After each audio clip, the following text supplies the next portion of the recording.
UP board class 10th Hindi काव्यखंड पाठ 1 सुर के पद। सुरदास स्टार्ट करते हैं 11वें छंद से। 1 से लेकर 10 तक के सभी छंदों की व्याख्या हमारे चैनल पर उपलब्ध है। अगर आपने नहीं देखा तो आप देख सकते हैं हमारे चैनल के प्लेलिस्ट से। तो चलिए शुरू करते हैं 11वें पद्यांश को। सन दैसो देवकी सौ कहियो, हों तो धाय तिहारे सुत की दया करत ही रहियो। यद्यपि टेव तुम जानते उनकी, तव मोही कही आवे। प्रात होत मेरे लाल लड़ेडो, माखन रोटी भावे। तिल उपटनो अरु तातो जल, ताही देखिए भजी जाते। जोई जोई मागत सोई सोई देती, क्रम क्रम करी कै निहाते।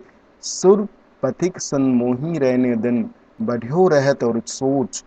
मेरो अलक लढ़े तो मोहन है करत संकोच। तो स्टार्ट करते हैं संदर्भ से।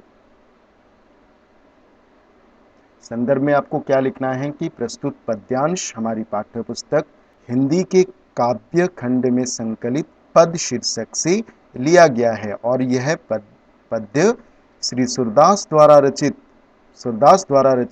सुर सागर नामक ग्रंथ से संकलित है। नामक ग्रंथ से संकलित है। ठीक है। अब प्रसंग में क्या लिखना है आपको। अब श्री कृष्ण मथुरा के चले जाने पर माता यशोदा बहुत दुखी हो जाती हैं। उनके मन में विभिन्न आशंकाएं और चिंताएं होने लगती हैं। तो प्रस्तुत पद में देवकी को संदेश भेजते समय वह अपने मन की पीड़ा को व्यक्त कर रही हैं। ठीक है। तो यहाँ पर आप देख सकते हो, संदेशो देवकी सो कहियूं। तो माता यशोदा देवकी को संदेश भेजते समय जो अपने मन की पीड़ा है उसको व्यक्त कर रही हैं। ठीक है। अब देखते हैं व्याख्या। ठीक है। संदेशो देवकी सो कहियूं। अब यशोदा जी श्री कृष्ण की माता यशोदा देवकी को एक पथिक द्वारा संदेश भेजती हैं कि श्री कृष्ण तुम्हारा ही पुत्र है, मेरा पुत्र नहीं है। मैं तो उसका पालन अर्थात पालन पोषण करने वाली मात्र एक सेविका हूं। संदेशो देवकी सो कहियो। तो माँ यशोदा उस पथिक से कहती हैं कि देवकी से कहना, देवकी सो कहियो अर्थात देवकी से कहना, हों तो धाय त्यारे सुत की। धाई अर्थात पालन पोषण करने वाली एक सेविका, तिहारे सूत की अर्थात देवकी के पुत्र, तिहारे अर्थात तुम्हारे सुत अर्थात पुत्र की। हों तो धाई, मैं तो धाई हूं, एक पालन पोषण करने वाली मात्र एक सेविका हूं। श्री कृष्ण तुम्हारा ही पुत्र है, मैं तो केवल उसका पालन पोषण करने वाली मात्र एक धाई हूं, एक सेविका हूं पालन पोषण करने वाली। दया करत ही रहियो, पर वह मुझे मैया ही कहता रहा है।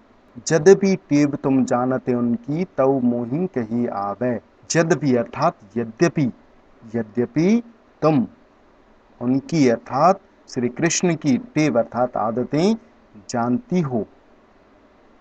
यद्यपि तुम उनकी अर्थात श्री कृष्ण की आदतें तो जानती ही होगी, फिर भी, तव अर्थात फिर भी, मोही के ही आवे, फिर भी मोही अर्थात मेरा मन, कही आवे अर्थात कुछ कहने के लिए उत्कंठित हो रहा है। प्रात होत मेरे लाल लड़ेडो, माखन रोटी भावे। प्रात होत अर्थात सवेरा होते ही, प्रातः अर्थात सुबह, तो सुबह अर्थात सवेरा होते ही मेरे लाल ललेडों अर्थात मेरे लाडले श्री कृष्ण को माखन रोटी भावे अर्थात माखन रोटी भावे अर्थात पसंद है, अच्छी लगती है। मेरे श्री कृष्ण को, मेरे लाडले श्री कृष्ण को माखन रोटी अच्छी लगती है। तेल उबटनो अरु तातो जल, ताही देखी भजी ताते जाते। वह तेल, उबटन और तातो जल, तात अर्थात गर्म, तात अर्थात गर्म जल, गर्म पानी पसंद नहीं करता। ताही देखी भजी जाते अर्थात भग जाते हैं, इसे देख के ही वो भग जाते हैं। ताही देखी मतलब ये तेल, उबटन और गर्म जल, इन्हें देखकर वो भग जाते हैं। जोई जोई मांगत सोई सोई देती, क्रम क्रम करी कै निहाते। उस समय वह जोई जोई अर्थात जो कुछ मांगत अर्थात मांगता था, सोई सोई अर्थात वही वही उसे देती थी। वह क्रम क्रम करी कै निहाते अर्थात धीरे धीरे नहाता था, निहाते अर्थात नहाता था,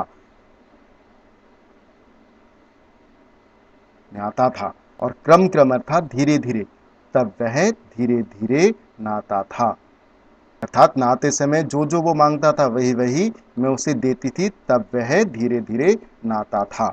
सुरपथिक सुन मोही रैनी दिन बढ़ो रहत और सोच। देखिए सुर आ गया, अर्थात सूरदास जी कहते हैं कि यशोदा पथिक अर्थात पथिक से अपने मन की दशा और सोच, और अर्थात हृदय मन, मन की दशा व्यक्त करती हुई कहती हैं कि जो रैनी दिन अर्थात रात दिन, रैन अर्थात रात, रात दिन, मोही अर्थात मुझे, मुझे रात दिन यही चिंता सताती रहती है कि मेरो अलग लड़े दो मोहन है करत संकोच, कि मेरा लाडला, लड़े तो अर्थात लाडला, मोहन श्री कृष्ण, मोहन अर्थात श्री कृष्ण तुमसे कुछ मांगने में है करत संकोच, संकोच अर्थात है अर्थात बहुत संकोच करता होगा। मेरो अलग अर्थात दुलारा, अलग अर्थात दुलारा, दुलारा श्री कृष्ण, मोहन अर्थात श्री कृष्ण अभी तुमसे कुछ मांगने में बहुत संकोच करता होगा। ठीक है, तो ये थी 11वें पद की व्याख्या। होप आपको बहुत अच्छे से क्लियर समझ में आया होगा। अब देखते हैं काव्यगत सौंदर्य।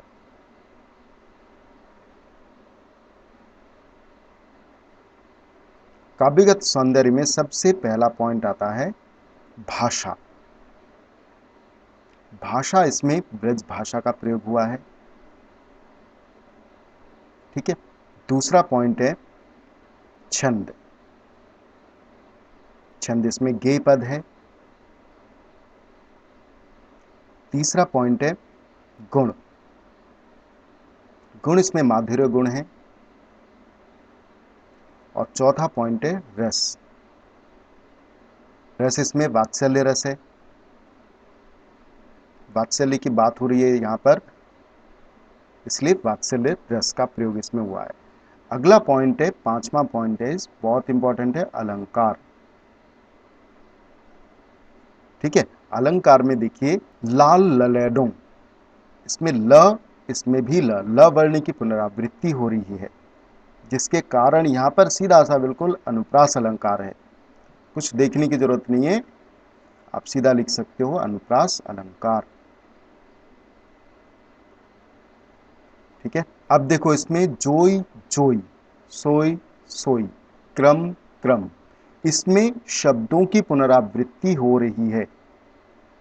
जोई, ये भी दो शब्द हैं, एक ही शब्द है, इसमें भी एक ही शब्द दो बार प्रयोग हुआ है, और इसमें भी क्रम दो बार प्रयोग हुआ है, जिसके लिए यहां पर पुनरुक्ति प्रकाश अलंकार, एक और है पुनरुक्ति प्रकाश अलंकार।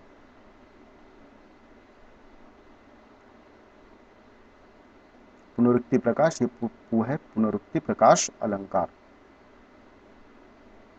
ठीक है, बहुत अच्छे से मैंने आपको समझाया, होप आपको बहुत अच्छे से भी समझ में आया होगा।